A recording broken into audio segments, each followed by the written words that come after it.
사무엘서의 배경은 사사시대로 시작해서 다윗 왕국 시대가 든든하게 세워지는 그 모습까지가 사무엘서에 기록되어져 있어요. 하나님이 택하시고 하나님이 기름 부어 왕으로 세우시는 그 일들이 쭉 진행되어지는 모습을 봅니다.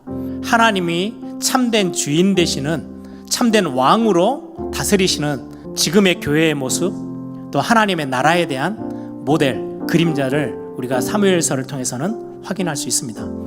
이 말씀을 가지고 우리 교회가 교회다운 교회에 진짜 하나님이 원하시고 기뻐하시는 교회 모습, 우리의 가정의 모습, 우리 개인의 모습들을 찾아야 되겠다. 하나님의 음성으로 듣는 그런 축복된 시간이 되기를 바랍니다. 1장 1절에 보니까 엘가나라는 사람을 소개하고 있어요. 한 사람을 소개하면서 그 위에 윗대 조상 4명을 언급한 거는요, 어떻게 보면 거의 이 본문이 유일할 거예요. 그들의 엄청난 화려했던 과거, 장구한 역사를 가지고 있는 이스라엘, 그 나라를 지금 보여주는 거예요. 대단했던 영광스러운 과거를 갖고 있는데도 불구하고 미래가 안 보이는 거예요. 지금 사사시대의 모습이 딱 그러해요. 우리 에일교회가 40주년이라는 어마어마한 과거의 역사를 다 갖고 있어요. 정말 감동될 만큼, 정말 하나님 앞에 은혜 중에 은혜였습니다라고 고백할 만큼의 역사를 갖고 있어요. 그런데 우리가 다음 세대에 넘겨줄 언약이 분명하지 않으면 이 기록과 비슷해지는 거예요. 저는 이 본문을 보면서요, 정말 하나님의 우리 교회에게 주시는, 제에게 주시는 엄청난 메시지로 딱 붙잡았어요. 이게 지금 사사시대에 딱 맞닥뜨려져 있는 하나님의 교회들의 모습, 지금의 현대 교회들의 모습이에요. 이 본문 안에 한나가 그렇게도 어려움 당하며 슬퍼하며 고통당하며 불행해하는 모습, 이 모습은 딱 사사시대 구약의 그 교회의 모습이에요. 겉은 멀쩡한데 정말 안에는 너무나도 많은 갈등과 어려움들을 가지고 있는 한국 교회를 넘어서서 세계 교회의 모습들. 저는 그래서 이 1장을 딱 보면서, 그래, 하나님은 지금 중요하게 하나님이 원하시는 사람들을 딱 부르셔서 하나님이 원하시는 그 그림의 시작을 하나님은 그려놓고 있는 거예요. 우리가 지금 이 시대, 사사시대와 똑같은 시대에 살고 있어요. 그럼 우리 교회를 하나님이 부르셨을 때 이유가 있겠죠. 오늘 말씀을 통해서 확인하기를 소망합니다. 오늘 가장 중요한 거, 하나님이 엘가나와 한나, 중요한 가정 한 인물을 딱 불러서 택하셔서 하나님이 쓰셔요. 하나님께 올바르게 쓰임받는 사람은 어떤 모습의 사람입니까? 엘가나는 아주 작은 모습의 사람이고 배경도 없었고 보잘것없는 것처럼 보였지만 하나님의 은혜를 사모하며 예배를 놓치지 않았던 사람이에요. 엘가나가 지금 살고 있는 시대는 사사시대예요. 이미 예배 다 무너졌어요. 하나님을 예배하는 사람이 극히 드물어요. 그런데 엘가나는 딱 절기 때마다 찾아가서 예배하는 모습, 하나님의 은혜를 알고 하나님의 은혜를 사모하고 하나님께 예배하고 하나님을 찾는 그런 사람을 하나님은 이 시대에 쓰시는 거예요. 하나님을 진짜로 진정으로 사랑하고 예배하는 교회, 하나님의 은혜를 정말로 구하는 그 교회와 가정과 개인을 하나님은 지금 이 시대를 바꾸고 새로운 시작을 하시는데 하나님 그들을 쓰신다는 말씀입니다. 또 하나입니다.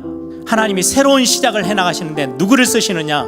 하나님께 은혜를 사모하는 사람을 쓰시고요, 하나님을 하나님으로 인정하는 사람을. 사사시대는 대표되는 시대의 흐름이 그거잖아요. 자기가 옳다고 생각하는 그 소견대로 행했던 시대예요. 그래서 사사기는요, 핵심 내용이 누가 이스라엘의 진정한 사사냐라는 질문이에요. 나중에 사무엘 상하, 열왕기 상하를 오면서는요, 주제가 바뀌어요. 누가 진정한 이스라엘의 진짜 왕이냐. 결국은 그리스도 오심까지 그 기대치가 전달되도록 성경은 쓰여지고 있어요. 지금의 현대교회에 하나님이 주시는 메시지예요. 이 교회의 참된 주인이 누구지? 라고 하나님은 질문하고 계세요.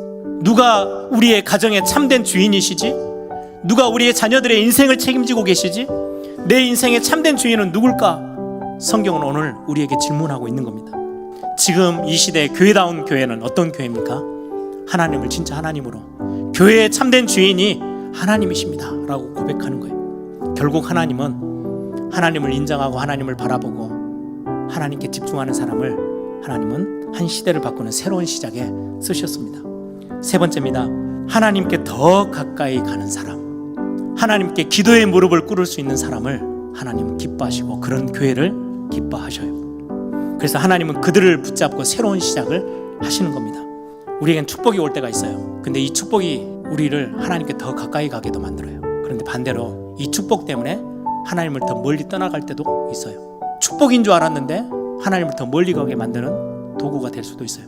반대로 문제 때문에 이 문제 덕분에 하나님께 더 가까이 갈 수도 있어요. 한나처럼 임신 못한 건 굉장히 큰 문제예요. 그런데 그 문제 위에 누가 계시는 거예요? 하나님이 계시는 거예요. 하나님이 우리에게 생명을 아끼지 않고 내어줄 만큼 우리를 사랑하셔요. 그 하나님이 진정한 하나님을 사랑하는 그거를 받고 싶고 그 관계 속으로 들어가고 싶어 하세요. 하나님께 더 깊이 나오라고, 기도의 자리로 나오라고, 은혜의 자리로 뛰어 들어오라고. 문제는 사실은 우리의 실수와 범죄 때문에 오는 게 문제입니다. 그런데 그것까지도 하나님은 다 품으시고 그걸로 인하여서 하나님께 더 가까이 오라고 우리에게 사랑의 손길을 내밀고 계시는 부분입니다. 교회가 문제가 왔다? 저는 절호의 찬스라고 생각해요. 문제 때문이 아니고 문제 덕분에 더 교회가 하나 되어지고 놓쳤던 것들을 회복하고 무너졌던 것들을 다시금 세워나가는 그 모습 속으로 들어가는 교회, 그 성도, 그 제자들을 하나님은 크게 들어 사용하시는 거예요. 또 우리 교회가 진짜 하나님이 원하시는 교회다운 교회 모습들을 회복해가는 중요한 또 시간들이 되기를 소망합니다.